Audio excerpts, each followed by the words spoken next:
Hi everyone, welcome back to Manuhita Kannada vlogs. ಇವತ್ತು ನಾನು ನಿಮಗೆ ಸೋಯಾ ಚಂಕ್ಸ್ ಬಿರಿಯಾನಿ ಮಾಡೋದು ತೋರಿಸ್ತಿದ್ದೀನಿ. ಸೊ ಫಸ್ಟು ಮ್ಯಾರಿನೇಷನ್ ರೆಡಿ ಮಾಡ್ಕೊಳ್ಳೋಣ.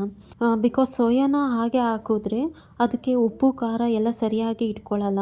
ಈ ಥರ ಮಾಡಿ ಹಾಕೋದ್ರಿಂದ ಮಸಾಲ ಎಲ್ಲ ಚೆನ್ನಾಗಿ ಇಟ್ಕೊಳ್ಳುತ್ತೆ. ಫಸ್ಟು ಒಂದು ಬೌಲಿಗೆ ಮೊಸರು ಹಾಕ್ಕೊಳ್ತಾ ಇದ್ದೀನಿ.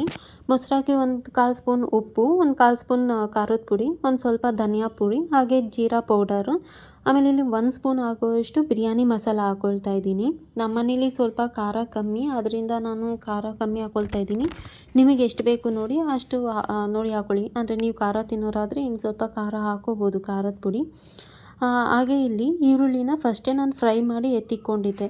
ಅಂದರೆ ಈರುಳ್ಳಿ ಗೋಲ್ಡನ್ ಬ್ರೌನ್ ಆಗೋ ಥರ ಫ್ರೈ ಮಾಡಿ ಇಟ್ಕೊಂಡಿದ್ದೆ. ಅದರಲ್ಲಿ ಇಲ್ಲಿ ಅರ್ಧ ಈರುಳ್ಳಿ ಅಷ್ಟೇ ಹಾಕ್ಕೊಳ್ತಾ ಇದ್ದೀನಿ, ಇನ್ನು ಅರ್ಧ ಆಮೇಲೆ ಹಾಕ್ತೀನಿ. ಆ್ಯಂಡ್ ಪುದೀನ ಕೊತ್ತಂಬರಿನ ಕಟ್ ಮಾಡಿ ಹಾಕ್ತಿದ್ದೀನಿ. ಸೊ ಇದನ್ನೆಲ್ಲ ಚೆನ್ನಾಗಿ, ನಮ್ಮ ಮನೇಲಿ ಸ್ವಲ್ಪ ಖಾರ ಕಮ್ಮಿ, ಬಿಕಾಸ್ ನನ್ನ ಮಗಳಿಗೂ ಆಗೋ ಥರನೇ ಅಡುಗೆ ಮಾಡ್ತೀನಿ. ಖಾರ ಜಾಸ್ತಿ ಆದರೆ ಅವಳು ತಿನ್ನೋಲ್ಲ. ಸೊ ಅದಕ್ಕೆ ನಮ್ಮ ಮನೇಲಿ ಖಾರ ತುಂಬ ಕಮ್ಮಿನೇ ಉಪಯೋಗಿಸೋದು. ಟ್ರಸ್ಟ್ ಮೀ, ಈ ರೆಸಿಪಿ ತುಂಬ ಚೆನ್ನಾಗಿರುತ್ತೆ. ಒನ್ ಟೈಮ್ ಟ್ರೈ ಮಾಡಿ ಮತ್ತೆ ಮತ್ತೆ ಮಾಡ್ತೀರಾ. ಯಾರೆಲ್ಲ ನನ್ನ ಯೂಟ್ಯೂಬ್ ಚಾನಲ್ಗೆ ಸಬ್ಸ್ಕ್ರೈಬ್ ಆಗಿಲ್ಲ, ಪ್ಲೀಸ್ ಸಬ್ಸ್ಕ್ರೈಬ್ ಆಗಿ. ಹಾಗೆ ಈ ವಿಡಿಯೋ ನಿಮ್ಗೆ ಇಷ್ಟ ಆಗಿದ್ದರೆ ಒಂದು ಲೈಕ್ ಮಾಡಿ, ಕಮೆಂಟ್ ಮಾಡಿ, ಶೇರ್ ಮಾಡಿ, ಸಪೋರ್ಟ್ ಮಾಡಿ. ಇಲ್ಲಿ ನನಗೆ ಸ್ವಲ್ಪ ಮೊಸರು ಕಮ್ಮಿ ಆಯಿತು ಅನ್ನಿಸ್ತು ಮ್ಯಾರಿನೇಷನ್ಗೆ, ಅದಕ್ಕೋಸ್ಕರ ಇಲ್ಲಿ ಸ್ವಲ್ಪ ಮೊಸರು ಆ್ಯಡ್ ಮಾಡಿಕೊಂಡೆ. ಇವಾಗ ಸೋಯಾನೆಲ್ಲ ಹಾಕಿ ಚೆನ್ನಾಗಿ ಮಿಕ್ಸ್ ಮಾಡ್ಕೋಬೇಕು. ಅಂದರೆ ಏನು ಮ್ಯಾರಿನೇಷನ್ ಮಸಾಲ ಇದೆ ನೋಡಿ, ಅದೆಲ್ಲ ಸೋಯಾಗೆ ಚೆನ್ನಾಗಿ ಹಿಡ್ಕೋಬೇಕು. ಆ ಥರ ಮಿಕ್ಸ್ ಮಾಡಿ, ಈ ಥರ ಮ್ಯಾರಿನೇಷನ್ ಮಾಡಿ ಹಾಕೋದ್ರಿಂದ ಟೇಸ್ಟ್ ತುಂಬ ಚೆನ್ನಾಗಿರುತ್ತೆ. ಒಂದ್ಸಲ ಟ್ರೈ ಮಾಡಿ. ಸೋಯಾಬೀನ್ಸ್ ಯೂಸ್ ಮಾಡೋದ್ರಿಂದ ತುಂಬಾ ಹೆಲ್ತ್ ಬೆನಿಫಿಟ್ಸ್ ಇದೆ. ಲೈಕ್ ಕಾರ್ಡಿಯೋವಾಸ್ಕ್ಯುಲರ್ ಡಿಸೀಸ್ ಅಂತಾರಲ್ಲ, ಅದಾಗಿರ್ಬೋದು, ಸ್ಟ್ರೋಕು, ಹಾರ್ಟ್ ಡಿಸೀಸಸ್ಸು, ಹಂಗೇನೆ ಇದ್ರ ಜೊತೆಲಿ ಕ್ಯಾನ್ಸರ್ ಸೆಲ್ಸ್ ಏನಿದೆ ಅದನ್ನು ತಡೆಗಟ್ಬೋದು. ಹಾಗೆ ಬೋನ್ ಹೆಲ್ತ್ಗೂ ಸಹ ತುಂಬ ಒಳ್ಳೆಯದು.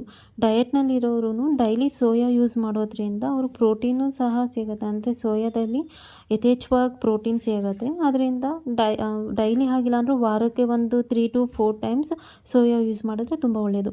ಸೊ ಇಲ್ಲಿ ಮಿಕ್ಸ್ ಮಾಡಿಕೊಂಡು ಆ ಮ್ಯಾರಿನೇಷನ್ ಒಂದು 10 ಮಿನಿಟ್ಸ್ ಇಟ್ಟರೆ ಸಾಕು.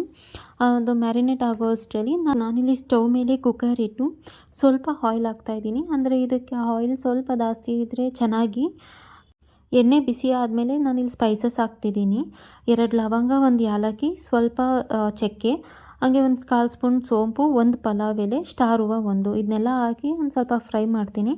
ಅಂದರೆ ಈ ಸ್ಪೈಸಸ್ದು ಘಮ ಇದೆ ಅಲ್ವಾ, ಅದೆಲ್ಲ ಚೆನ್ನಾಗಿ ಬಿಟ್ಕೋಬೇಕು. ಈ ಸ್ಪೈಸಸ್ನ ನೀರಲ್ಲಿ ನೆನೆಸಿನೂ ಸಹ ಹಾಕ್ಬೋದು. ಅಂದರೆ ಒಂದು 3 ನಿಮಿಷ, ಒಂದು 3 ರಿಂದ 5 ನಿಮಿಷ ನೆನೆಸಿ ಹಾಕಿದ್ರೂ ತುಂಬ ಚೆನ್ನಾಗಿರುತ್ತೆ. ನನಗೆ ಇವತ್ತಿಲ್ಲಿ ಟೈಮ್ ಇರಲಿಲ್ಲ, ಅಂದರೆ ನಾನಿಲ್ಲಿ ಡಿನ್ನರ್ಗೆ ಪ್ರಿಪೇರ್ ಮಾಡ್ತಾ ಇರೋದು. ನಾನು ಇಂಟರ್ಮಿನೇಟ್ ಫಾಸ್ಟಿಂಗ್ ಮಾಡ್ತಿರೋದ್ರಿಂದ ನೈಟ್ 7:30 ಅಷ್ಟರಲ್ಲೆಲ್ಲ ಊಟ ಮುಗಿಸ್ಕೊಂಡ್ಬಿಡ್ತೀನಿ.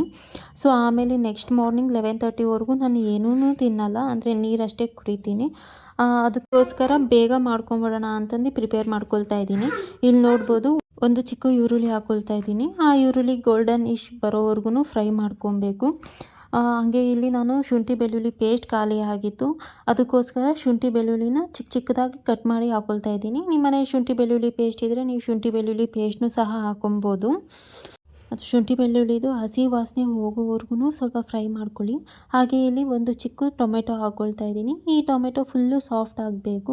ಸೊ ಟೊಮೆಟೊ ಫುಲ್ ಸಾಫ್ಟ್ ಆದಮೇಲೆ ಒಂದು ಸ್ವಲ್ಪ ಉಪ್ಪು, ಅಂದರೆ ನಿಮ್ಗೆ ರುಚಿಗೆ ತಕ್ಕಷ್ಟು ಉಪ್ಪು, ಅದಕ್ಕೊಂದು 1/4 ಸ್ಪೂನ್ ಅರಿಶಿನ ಹಾಕಿಬಿಟ್ಟು ಎಲ್ಲನೂ ಮಿಕ್ಸ್ ಮಾಡಬೇಕು. ಅಂದರೆ ಇಲ್ಲಿ ಸ್ವಲ್ಪ ಎಣ್ಣೆ ಬಿಡೋವರೆಗೂ ನಾವು ಅದು ಮಿಕ್ಸ್ ಮಾಡಿಕೊಂಡ್ರೆ ಆಯಿತು. ನೋಡ್ಬೋದು ನೀವಿಲ್ಲಿ ಎಲ್ಲನೂ ಚೆನ್ನಾಗಿ ಮಿಕ್ಸ್ ಆಗಿದೆ. ಸೊ ಇವಾಗ ನಾನು ನೆನೆಸಿಟ್ಕೊಂಡಿರೋ ಸೋಯಾ ಚಂಕ್ಸ್ನ ಹಾಕ್ತಾಯಿದ್ದೀನಿ, ಅಂದರೆ ಸೋಯಾ ಬೀನ್ಸ್ನ ಹಾಕಿ ಇದನ್ನ ಫುಲ್ಲು ಕಲಸಂಗಿಲ್ಲ, ಅಂದರೆ ಎಲ್ಲ ಫುಲ್ಲು ಮಿಕ್ಸ್ ಮಾಡೋಂಗಿಲ್ಲ. ಜಸ್ಟು ನಾನಿಲ್ಲಿ ಮಾಡ್ತಾಯಿದ್ದೀನಲ್ವ ಸ್ಪ್ರೆಡ್, ಈ ಥರ ಮಾಡಬೇಕು. ಸೊ ಜಸ್ಟು ಮೇಲ್ಮೇಲೆ ಸ್ಪ್ರೆಡ್ ಮಾಡಿದ್ರೆ ಸಾಕು. ಹಾಗೆಯೇ ಇಲ್ಲಿ ಅಕ್ಕಿ ಆವಾಗೇ ವಾಶ್ ಮಾಡಿ ಇಟ್ಕೊಂಡಿದ್ದೆ. ಆ ವಾಶ್ ಮಾಡಿರೋ ಅಕ್ಕಿನೂ ನಾನು ಸೇರಿಸ್ಕೊಳ್ತಾ ಇದ್ದೀನಿ. ಇದೂ ಅಷ್ಟೇ ಫುಲ್ಲು ಮಿಕ್ಸ್ ಮಾಡೋ ಹಂಗಿಲ್ಲ, ಜಸ್ಟ್ ಸ್ಪ್ರೆಡ್ ಮಾಡಬೇಕು. ಅಂದರೆ ನಾನು ಇವಾಗ ತೋರಿಸ್ತೀನಿ ನೋಡಿ, ಈ ಥರನೂ ಸ್ಪ್ರೆಡ್ ಮಾಡಬೇಕು ಅಷ್ಟೇ. ನೀವು ಫುಲ್ಲು ಮಿಕ್ಸ್ ಮಾಡಿದ್ರೆ ಅದೇ ಬೇರೆ ಟೇಸ್ಟ್ ಬರುತ್ತೆ, ಈ ಥರ ಟೇಸ್ಟ್ ಬರೋಲ್ಲ. ಒನ್ ಟೈಮ್ ಈ ಥರ ಮಾಡಿ ನೋಡಿ. ಸೊ ಇದು ಮ್ಯಾರಿನೇಷನ್ ಮಾಡೋ ಹೊತ್ತಿಗೆ ಅರ್ಧ ಈರುಳ್ಳಿ ಹಾಕಿದ್ನಲ್ವ, ಅದೇ ಈರುಳ್ಳಿ ಮಿಕ್ಕಿಸ್ಕೊಂಡಿದ್ದೆ, ಅದನ್ನ ಇವಾಗ ಇನ್ನು ಸ್ವಲ್ಪ ಮಿಕ್ಕಿರೋದನ್ನ ಇಲ್ಲಿ ಹಾಕ್ಕೊಳ್ತಾ ಇದ್ದೀನಿ. ಸ್ಯಾಫ್ರಾನು ಅಷ್ಟೇ ಒಂದು ನೀರಲ್ಲಿ ಹಾಕಿ ನೆನೆಸಿಟ್ಕೊಂಡಿದ್ದೆ, ಆ ಸ್ಯಾಫ್ರಾನ್ ವಾಟರ್ನು ಇಲ್ಲಿ ಹಾಕ್ತಾಯಿದ್ದೀನಿ. ಸೊ ನೀವು ನೋಡ್ತಿರ್ಬೋದು, ಈ ಲೋಟದಲ್ಲಿ ನಾನು 1 ಲೋಟ ಫುಲ್ ಅಕ್ಕಿ ತೊಗೊಂಡಿದ್ದೀನಿ. ಸೊ 1 ಲೋಟ ಅಕ್ಕಿಗೆ ನಾನಿಲ್ಲಿ 1 ಮುಕ್ಕಾಲು ಲೋಟ ನೀರು ಹಾಕ್ತಾಯಿದ್ದೀನಿ. ನಿಮಗಿನ್ನ ತೀರಾ ಹುಡಿ ಆಗಬೇಕು ಅಂದರೆ ನೀವು 1.5 ಗ್ಲಾಸಷ್ಟು ನೀರು ಹಾಕ್ಕೊಬೋದು.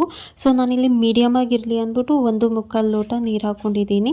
ಮ್ಯಾರಿನೇಷನ್ ಮಾಡಿದ್ನಲ್ವ ಅದೇ ಬೌಲಿಗೆ ನೀರು ಹಾಕ್ಕೊಂಡಿದ್ದು, ಬಿಕಾಸ್ ಅದರಲ್ಲಿರೋ ಕರ್ಡೆಲ್ಲ ವೇಸ್ಟ್ ಆಗಬಾರ್ದು ಅಂತಂದಷ್ಟೇ. ಇಲ್ಲಿ ನೋಡ್ತಿರ್ಬೋದು ನೀವು, ನಾನು ಇವಾಗೂ ಅದನ್ನು ಮಿಕ್ಸ್ ಮಾಡಿಲ್ಲ, ಯಾಕೆ ಹಾಕಿದ್ನೋ ಹಾಗೆ ಹಾಕಿ ಲಿಡ್ ಕ್ಲೋಸ್ ಮಾಡ್ತಾಯಿದ್ದೀನಿ. ಸೊ ಇವಾಗ ಒಂದು 2 ವಿಷಲ್ ಬಂದರೆ ಸಾಕು. ಸೊ 1 to 2 ವಿಷಲ್ ಆಗಿದೆ ಇಲ್ಲಿ ನೋಡ್ಬೋದು ನೀವು. ಇವಾಗ ಓಪನ್ ಮಾಡ್ತಾಯಿದ್ದೀನಿ. ವಾವ್, ಸ್ಮೆಲ್ಲೇ ತುಂಬ ಚೆನ್ನಾಗಿ ಬರ್ತಾ ಇದೆ. ನೋಡಿ ಎಷ್ಟು ಪರ್ಫೆಕ್ಟಾಗಿ ಬೆಂದಿದೆ ಅಂತಂದು. ಸೊ ತೋರಿಸ್ತೀನಿ ನಾನು ಇವಾಗ ನಿಮಗೆ ಎಷ್ಟು ಆಗಿದೆ ಅಂತಂದು. ಅಂದರೆ ತೀರಾ ಫುಲ್ ಹುಡಿಯಾಗೂ ಇಲ್ಲ, ತೀರಾ ಬೆಂದು ಹೋಗಿಲ್ಲ, ಅಂದರೆ ಮುದ್ದೆ ಥರನೂ ಆಗಿಲ್ಲ, ಮೀಡಿಯಮಾಗಿ ಬಂದಿದೆ. ಸೊ ತುಂಬ ಚೆನ್ನಾಗಿದೆ ನೋಡ್ತಿರ್ಬೋದು. ಸೊ ಬನ್ನಿ ಇವಾಗ ನನ್ನ ಹಸ್ಬೆಂಡಿಗೆ ಕೊಟ್ಟು ಟೇಸ್ಟ್ ಹೆಂಗಿದೆ ಅಂತಂದು ಕೇಳೋಣ, ಅವ್ರ ರಿಯಾಕ್ಷನ್ ಆಗಿದೆ ಅಂತಂದು ನೋಡೋಣ. ಸೊ ಅವರಂತೂ ತುಂಬ ಚೆನ್ನಾಗಿದೆ ಅಂತಂದರು, ತುಂಬ ಇಷ್ಟಪಟ್ಟರು. ನನ್ನ ಮಗಳು ಅಷ್ಟೇ, ಅಷ್ಟೊಂದು ಖಾರ ಇರಲಿಲ್ಲ, ತುಂಬ ಚೆನ್ನಾಗಿದೆ ಅಂತಂದು ತಿಂದರು. ಸೊ